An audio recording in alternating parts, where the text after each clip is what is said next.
How damaging is this to the national security of the American people that this trust was violated?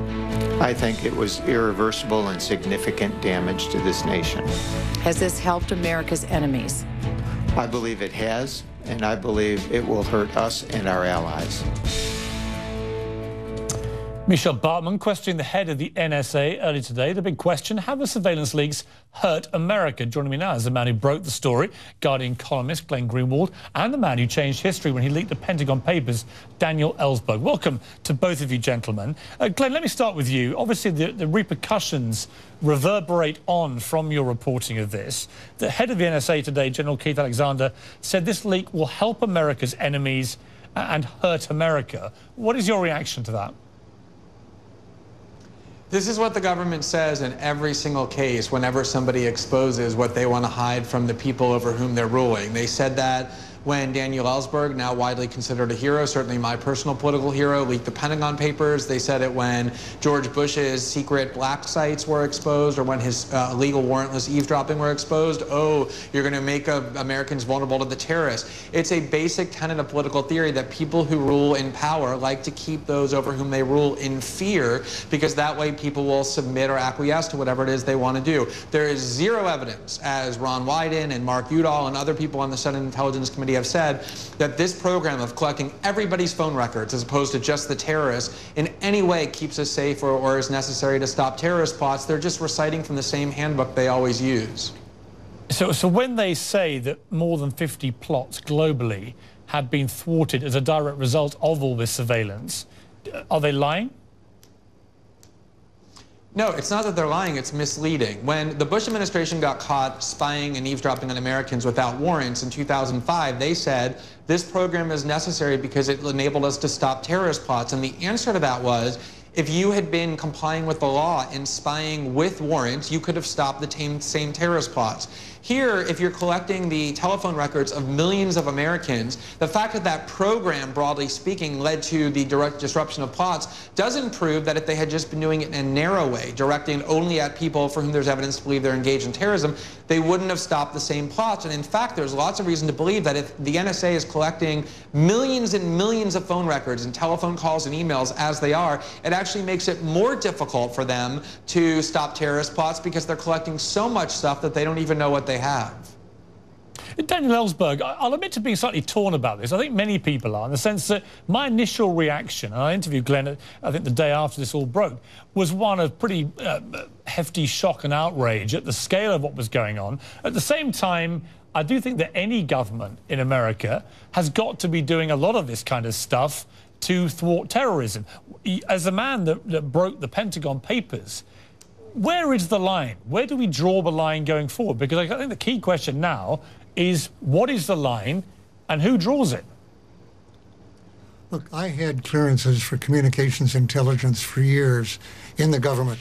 When I revealed the top secret Pentagon Papers, I put out no communications intelligence because I really knew of none, and I had access to it in those years. I knew of none at that time that was as abusive as what we've just learned now, that I felt the public need to know outweighed the need for secrecy. I believed there was and is a reason for communications intelligence, and much of it has to be kept secret. What's clear here, as you say, you were shocked and outraged, I presume not at the discovery that we did communications intercepts. You must have known that, but the enormous scale and the fact that it was being done on such a scale against Americans. As Senator Ron Wyden and Mark Udall both have been saying now for some years, especially last year, they felt Americans would be stunned if they learned what Wyden and Udall knew as members of the intelligence committees, but couldn't tell them. And that was this enormous scale, which on its face is blatantly unconstitutional against the Fourth Amendment. The question is whether that kind of dragnet, indiscriminate, sweeping up, hoovering up of information about hundreds of millions of Americans, actually, not just millions, is on its face a a violation of the Fourth Amendment, which was actually the kind of thing that was the spark that caused the American Revolution. General warrants like that to just poke around in the private affairs of then colonists, American citizens. And that was regarded as extremely intrusive. That's why the revolution was fought and the Fourth Amendment was put in place. So there is the ACLU now is suing against what they regard as blatantly unconstitutional. Some lawyers agree, especially those working for the government, particularly. But, you know, President Obama says that he welcomes a debate on whether this is necessary or how much has come out, and he should thank Edward J. Snowden for that then, because without Snowden's release just 2 weeks ago or so, this debate, which is happening now, would not be happening. Why this was ever so secret is really something worthy of examination. Certainly it's not a surprise to the terrorists. Right, let me ask you, Daniel Ellsberg, one of the criticisms about Edward Snowden is that he fled America and went to Hong Kong. You didn't. You stayed in America, and in the end, the charges against you did not lead to a prosecution. Should he have stayed and faced the pardon me, they did. Of course, I'm sorry. I don't know how old you are, but I have to say I did face a prosecution. I was facing 12 felony counts. But the charges were dropped, right? They were dropped because the president was, among other things, conducting warrantless wiretapping, on which I was overheard, and lying about it, by the way, something that figured in his impeachment hearings that led to his resignation. Also, he was sent people to go into my doctor's office to get information with which to blackmail me into silence about more secrets about his own administration. And he had sent people to incapacitate me totally, something that no one has really claimed a president had the power to do, until President Obama, actually, who does claim that power to do it against suspects, even American citizens anywhere in the world. Right, should Edward Snowden have stayed in this country? America? No, I think he was... Yeah. First, I think he's benefited very much. He's benefited. He's caused this debate, as you say, and I hope some real change and some real oversight.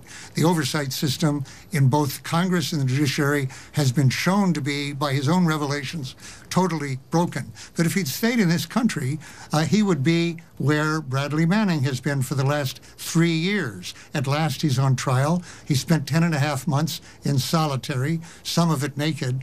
Edward Snowden would be in that same cell, or some other cell like it, incommunicado. I think he was very wise to be telling us this information from outside the country. It's a different country from when I released this 40 years ago. Then I was out on bail for 2 years during that trial, and I was out on a $50,000 bond. I was able to explain what I'd done and what I thought were the crimes that were revealed in that information, which I thank this country. And as a matter of fact, the things that were done against me to keep me silent were then all illegal, which was a matter of pride as an American. Now they've been made legal, but that doesn't mean they've been made constitutional. They were unconstitutional then. Let me bring in... The ACLU thinks now. Let me bring in Glenn. Just one point, Glenn, before I want to go to something else. But, Glenn, just one point, which I saw in the Q&A with Edward Snowden, and you were involved in that in The Guardian. Fascinating exchange of questions and answers. But one of them was, really, it comes down to trust, doesn't it? Like with the IRS scandal, it's all very well people saying, well, they wouldn't do that, wouldn't they? They don't have the authority to do that. But, of course, as we saw with the IRS, people did do that lower down the food chain, and they did abuse the data that they had. And that's my issue with this, is it's all very well the government saying we don't have authority to misuse this, but that doesn't mean people won't resort to human nature and abuse it. And one thing that struck me in the Q&A was where you were directly asked about the ability of people who have the data from the metadata sweeping up. Can they use that to actually open and read emails and so on? And you seem to give a clear impression to me as a reader that they could do that if they wanted to. Yeah, Piers, I think this is the crucial point. You know, we can sit around and have abstract debates about political theory and what's constitutional, but ultimately we have a very clear history in this country when we did allow the government to spy on American citizens without real oversight, without somebody looking over their shoulder who had real force. We had decades of abuse. I mean, J. Edgar Hoover had Martin Luther King surveilled and other civil rights leaders surveilled in order to try and find out indiscretions in their private lives and use it to blackmail them. This is a history of that really is about human nature. And the NSA, unquestionably, the Washington Post 3 years ago reported that they are collecting and storing every day 1.7 billion emails and telephone calls by and among Americans. So even though you have these legal strictures in place that are very nice that say that you can't target Americans without a warrant, the fact that any NSA analyst sitting at his or her desk can invade those conversations, has the technical ability to do so, and there's virtually no oversight, it takes place in almost complete secrecy, is a reason why this apparatus is so menacing and at the very least needs to be dragged into the sunlight. OK, Glenn, I just want to switch to another topic, a very sad and tragic topic today, that Michael Hastings, a reporter for BuzzFeed and many other organisations over the last few years, famed, of course, for his Rolling Stone interview with General McChrystal, which caused McChrystal to resign. He was tragically killed in a road accident in the early hours of this morning here in Los Angeles. I know that you knew him. What is your reaction to his tragic death? I mean, it's Are you talking to me? Unspeakably horrible. I mean, it's hard to process the fact that Michael is gone. He was a friend of mine, but, you know, more importantly than that, he was one of the nation's really relentless journalists who disregarded the rules of access journalism, trading favors to people in power in exchange for favors. He was really about defying convention, about getting to the truth, about being adversarial to those in power. It's a huge loss to those of us personally who knew and loved him, but it's also a tremendous loss to journalism. He was really one of a kind and embodied this journalistic ethos that we're really sorely lacking in this country. He did, and he was a very regular on the sorry show. to hear that. Yeah, I'm sorry. I didn't Please know have him your say, personally, Daniel. but I was on this show with Larry King, with Michael Hastings, and had remotely, and had the opportunity to tell him how much I admired his brave investigative reporting. That's a real loss because there aren't that many investigative reporters.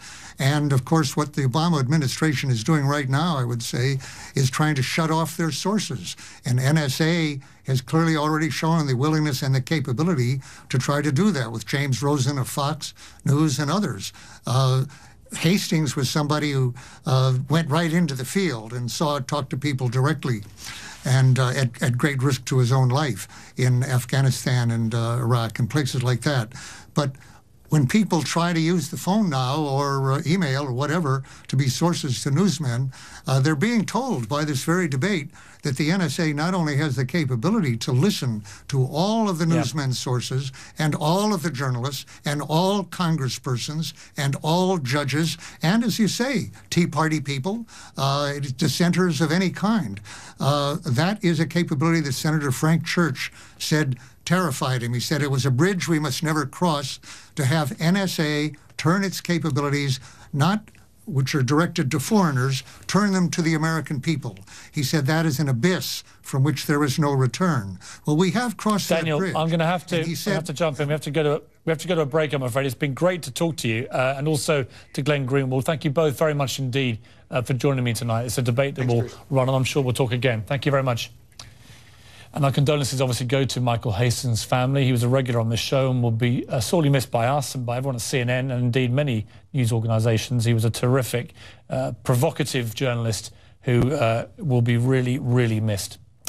When we come back, the true life Hollywood story is so good it just had to become a movie. The starstruck teens who broke into the homes of celebrities and their real life victim, Paris Hilton. She's in the chair. That's next.